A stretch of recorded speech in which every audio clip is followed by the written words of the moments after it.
जो बहुत ज्यादा अगली चेहरा है ये फाइनली हमको दिख रहा है। बहुत ज्यादा सैड न्यूज आई है। तो क्या मैं पहले से पता था ये इंडियन होता? स्टूडेंट की यहाँ पर मौत हुई है। नवीन नाम के एक इंडियन स्टूडेंट जो पढ़ रहे थे खरकीव में, अब ये बात कन्फर्म हो चुकी है कि रशियन अटैक की वजह से इन्होंने अपनी जान गंवा दी। ना यहाँ पे मैं ये क्लियर कर दूं, आपको बहुत से आर्टिकल में ये वर्ड दिखेगा शेलिंग, कि जी रशिया की तरफ से बम बरसाए जा रहे थे और उसी बीच कई यूक्रेन के सिविलियन मारे गए और इंडिया के एक स्टूडेंट भी यहाँ पर मारे गए। मगर जब इनके मित्र से पूछा गया, जो इनके यहाँ पर क्लासमेट थे, जो इनके साथ पढ़ रहे थे यूक्रेन की यूनिवर्सिटी में, इनसे पूछा गया कि इनके दोस्त के साथ क्या हुआ था, तो इन्होंने ये कहा है कि नवीन को गोली मारी गई। ये स्टेटमेंट है श्रीधरन की, जो नवीन के हॉस्टल का दोस्त था। इन्होंने ये कहा कि नवीन को गोली मारी गई 10:30 बजे सुबह, और उस टाइम नवीन बेसिकली एक लाइन में खड़ा था, ग्रोसरी शॉपिंग कर रहा था, बेसिकली कुछ खाने का सामान परचेज कर रहा था किसी दुकान से। अचानक से रशियन आर्मी ने सिविलियंस पर गोली चलानी स्टार्ट कर दी और उसी में नवीन की डेथ। नहीं। अब देखिए, जो एग्जैक्ट रीजन है यहाँ पर डेथ का ये तो किसी को पता नहीं है, मगर ये आज के समय सबको पता है कि रशिया का जो एग्रेशन है इसकी वजह से कई सिविलियंस यूक्रेन में मारे जाएंगे। और इंडिया के लिए प्रॉब्लम यहाँ पर यह है कि अभी भी हमारे कई हजारों स्टूडेंट्स यूक्रेन में फंसे हैं और इनमें से कई स्टूडेंट्स आपको मिलेंगे खार्किव में। यहाँ पर आप देख पाओगे ये यूक्रेन का नक्शा है, ये आप जो एरो देख रहे हो इस डायरेक्शन में रशिया आज के समय आगे बढ़ रही है इन यूक्रेन। मैंने आपको बता दिया था कि रशिया का जो मेन फोकस रहने वाला है वो ईस्टर्न यूरोप में रहने वाला है। ये वेस्टर्न यूरोप के करीब नहीं आएंगे क्योंकि यहाँ पर नेटो फोर्सेस खड़ी है। अगर यहाँ पे मान लो कि कोई मिसाइल चल गया नेटो के अगेंस्ट तो एक full fledged world war start हो सकती है। तो रशिया अभी के लिए क्राइमिया से आगे बढ़ रहा है, ऊपर बेलारूस से अटैक कर रहा है, कीव की तरफ बढ़ रहे हैं ये लोग। उसके अलावा खार्किव पे भी ये बहुत अटैक करने की कोशिश कर रहे हैं, मगर रशियन फोर्सेस के लिए फ्रस्ट्रेशन की बात यह है कि खार्किव अभी तक इनके हाथ में नहीं आया। इन्होंने बहुत कोशिश करी, बहुत बॉम्बिंग करी यहाँ पर, मगर अभी भी कैसे ना कैसे करके यूक्रेन के लोगों ने, इनकी आर्मी ने ये जो बहुत ही बड़ा शहर है इनका पकड़ के रखा है। और खार्किव के बारे में वैसे मैं आपको ये बता दूं, अगर आप ये सोच रहे हैं कि अच्छा ये तो रशिया के बॉर्डर के काफी करीब है, कोई छोटा सा शहर होगा, नहीं, ये यूक्रेन की सेकेंड लार्जेस्ट सिटी है। बहुत ही सुंदर शहर है अपने आप में। यहाँ पे बहुत ही फेमस एक मेडिकल इंस्टीट्यूट भी है। इस मेडिकल इंस्टीट्यूट में काफी इंडियन जाते हैं पढ़ने के लिए। ये लोग जो नीट यूजी के स्कोर्स हैं ये एक्सेप्ट कर लेते हैं। उसके अलावा खार्किव एक बहुत ही बड़ा कल्चरल, साइंटिफिक, एजुकेशनल सेंटर भी माना जाता है यूक्रेन का। इंटरेस्टिंग बात देखिए, खार्किव की ज्यादातर जो आबादी है ये रशियन स्पीकिंग है, यूक्रेनियन स्पीकिंग यहाँ पे आपको लोग कम मिलेंगे। फिर भी वहां पे लोग रेजिस्ट कर रहे हैं। ये लोग रशियन आर्मी का विरोध कर रहे हैं। ये लोग नहीं चाहते कि और रशिया कब्जा ले इनके सुंदर शहर को।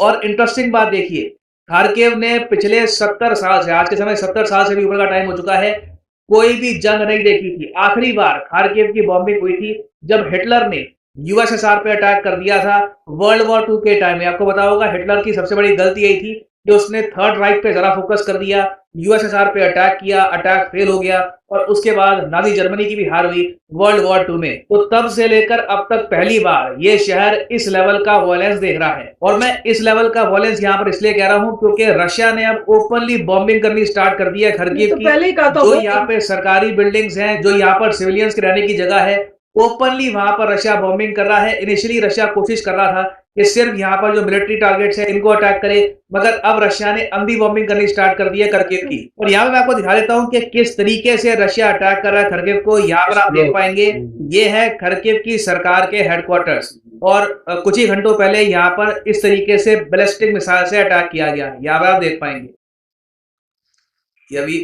ये इस तरीके से पूरे शहर में बॉम्बिंग हो रही है।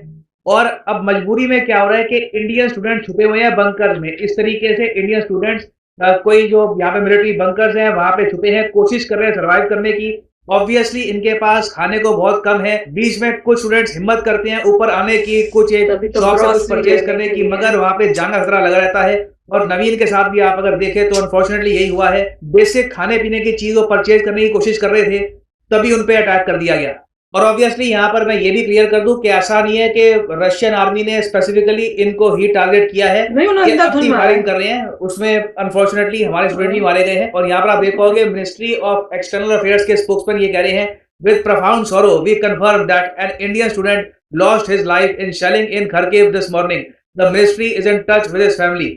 आगे यहाँ पर ये भी कहते हैं कि जो फॉरेन सेक्रेटरी है ऑफ इंडिया ये आज के समय बात कर रहे हैं रशियन एम्बेसडर टू इंडिया और यूक्रेनियन एम्बेसडर से भी, और कोशिश यहाँ पर ये की जा रही है कि कुछ समय के लिए यहाँ पर सीज फायर हो जाए, फायरिंग बंद हो जाए, ताकि एक सेफ पैसेज निकल पाए और इंडियन स्टूडेंट्स निकल पाए इस रीजन से। क्योंकि अभी के लिए क्या है कि खरकिव पे इतनी सारा बॉम्बिंग हो रही है कि स्टूडेंट्स का अपने बंकर से बाहर आना एक बहुत ही बड़ा चैलेंज होगा। और इंडिया के लिए प्रॉब्लम यहाँ पर यह है कि करीब 300-400 के आसपास इंडियन स्टूडेंट्स खरकिव में फंसे हैं।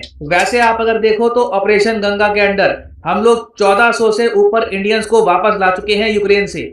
जब यूक्रेन की वॉर इनिशियली स्टार्ट हुई थी तब यूक्रेन में थे करीब 16 से लेकर 17,000 इंडियन स्टूडेंट्स। इसमें से 7-8 हजार तो इनिशियली भाग गए जब न्यूज सामने आई कि रशियन टैंक्स बढ़ रहे हैं अब यूक्रेन की तरफ। बाकी जो स्टूडेंट्स यहाँ पर रुक गए थे अब उनको लाने की कोशिश की जा रही है। इनमें से कुछ पोर्शन है खरकिव में, और इंडिया के ऑपरेशन गंगा की प्रॉब्लम इन द फ्यूचर बढ़ने ही वाली है। क्योंकि देखिए खरकिव के अलावा आप अगर देखो तो किएव पर भी अटैक होना स्टार्ट हो चुका है। यहाँ पर आप देख पाओगे इंडिया की जो एम्बेसी है इन यूक्रेन, इन्होंने यहाँ पर ये कहा है, एडवाइजरी है टू इंडियंस इन किएव, जल्दी से जल्दी किएव किसी भी तरीके से छोड़ के चले जाइए, चाहे ट्रेन मिले कोई और रास्ता मिले, किएव से जितना हो सके चले जाइए, क्योंकि अब बहुत ही बड़े स्केल पर बैटल होने वाली है किएव पे और डेफिनेटली बॉम्बिंग होगी, यहाँ पर सिविलियंस मारे जाएंगे।